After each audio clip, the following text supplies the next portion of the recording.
In the book of Daniel chapter 3 from verse 16 downward, talks about the story of the three Hebrew children, Shadrach, Meshach, and Abednego, when the king gave a decree that nobody must bow down to worship any other god than the image that he has created. And these people, because of the love that they had for God, because of the passion at which they are serving God, they said no. The king would rather kill us than for us to stop worshiping this God. And they went ahead and they continued to worship God. And the king heard about what they did and brought them, and the king was about to throw them into the fiery furnace. And the king was asking them to openly to deny God. And in this Daniel chapter 3 verse 16, they replied the king, they said, "Oh king, we are not careful to answer you in this matter. For our God that we serve is able to deliver us, and he will deliver us from your hand, O king." But they said, if you read down verse 17, they said, even if this God does not deliver us, they said, we are not still going to bow down to the graven image that you have created. Look at that audacity.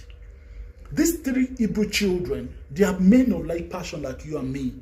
They face death, and they said they would rather die than to compromise their love for God.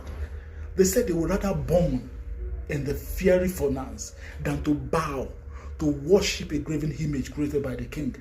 We're living in a world of compromise, that people easily compromise their love for God, even at the very slightest challenge that they face. But these people, they've confronted the king, and they said, "Oh king, we are not careful to answer you in this matter. Our God that we serve is able to deliver us, and he will deliver us from your hand."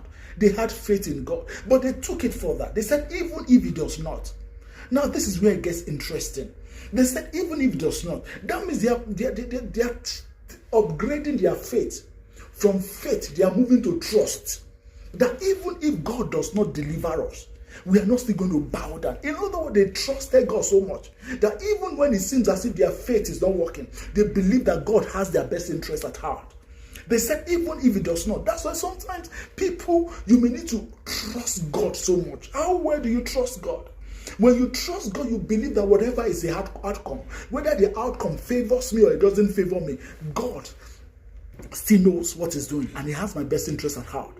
They trusted God, that they believe that even if it doesn't look as if it's favoring me, God has my best interest at heart. And they said, even if God does not deliver us, we are not still going to bow down to your graven image.